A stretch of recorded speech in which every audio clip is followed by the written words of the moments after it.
Les acteurs communautaires de Malanville et de Karimama ont été sensibilisés ce mercredi 4 septembre 2024 à la Maison des Jeunes de Malanville. Cette séance s'inscrit dans le cadre du projet Promouvoir la coopération transfrontalière pour la prévention des crises et le renforcement des structures étatiques et pour rétablir ou assurer la stabilité des zones frontalières fragiles, mis en œuvre par l'Organisation internationale pour les migrations et financé par le ministère fédéral allemand des Affaires étrangères et qui admet plusieurs activités. Ces activités visent à raffermir la confiance entre les populations, les forces de sécurité et les autorités. Comme vous savez, dans le contexte actuel, la confiance est un élément essentiel pour que les communautés et les autorités, y compris les forces de sécurité, puissent donc les appuyer convenablement et exercer donc leur mission première, donc, qui est donc de veiller à la sécurité des citoyens. Il y aura 2 panels qui seront animés. Un premier panel sur la prévention de l'extrémisme violent et des conflits, animé par des acteurs de la chaîne sécuritaire. Un deuxième panel sur les droits humains et l'engagement communautaire animé par les acteurs de la chaîne judiciaire. Ces 2 panels-là constitueront à présenter aux communautés les fondamentaux donc, sur les 2 thématiques et ensuite à avoir des échanges à bâtons rompus pour comprendre quels sont les défis actuels que les communautés rencontrent et comment ensemble les 2 types d'acteurs peuvent donc améliorer la situation actuelle. Présents à la séance, les représentants du préfet de la Liborie et du maire de Malanville ont rappelé les multiples avantages du projet et ont adressé leurs remerciements à l'endroit de l'organisation internationale.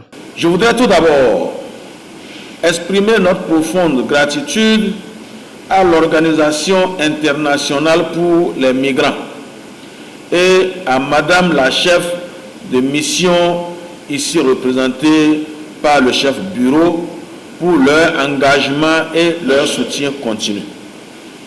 Grâce à leur appui, nous avons pu mettre en place des mécanismes efficaces visant à renforcer la stabilité de nos zones frontalières et à promouvoir la coopération entre les communautés et les autorités.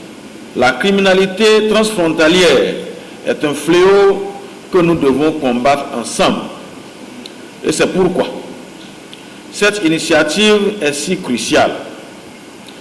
Elle nous permet d'améliorer la gouvernance des frontières, de renforcer nos structures étatiques et de promouvoir la coopération transfrontalière.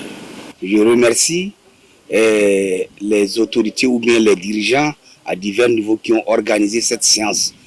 Parce que vraiment, en tant qu'autorité centrale de l'arrondissement, nous sommes tous interpellés à collaborer, à voir comment nous allons gérer pour cette sensibilisation au niveau de l'extrémisme violent. À nos niveaux central, nous aussi, nous devons sensibiliser à la base ce qui se passe pour que les gens soient vraiment, pour que les gens prennent des dispositions sensibles pour ce fléau. Les participants, quant à eux, se sont réjouis des acquis de la séance et ils ont, après avoir remercié les organisateurs, promis de partager l'information avec les autres. C'est positif de mon côté. Nous remercions d'abord l'OIM d'avoir pensé à nous, la commune de Malanville et de Karimama. Par rapport à tout ce qu'ils ont dit, nous avons pris bonne note. Au moins ça nous apaise, nous la population, surtout avec les forces de l'ordre. On peut aller communiquer, on peut aller vers eux facilement parce qu'entre-temps, nous sommes frustrés en nous-mêmes, quoi. On ne peut pas les approcher, mais avec l'éclaircissement, si tu as un problème, tu peux aller vers la sécurité et aussi, la sécurité aussi peut venir vers toi aussi. J'ai acquis à ceux de connaissances et j'ai jugé aussi bon, utile la séance puisque ça parle des conflits que nous traversons ici à Malanville. Donc, comme conflit, on a eu à citer conflit agro-pastoral entre éleveurs et agriculteurs. conflits entre frères, affaires domaniales aussi. Donc, on a eu des apports de solutions. On peut repenser ça par des sensibilisations au cours des réunions, des AG, par exemple. Dans le cadre de ce projet, un match de football entre les populations et les forces de l'ordre sera disputé ce jeudi 5 septembre.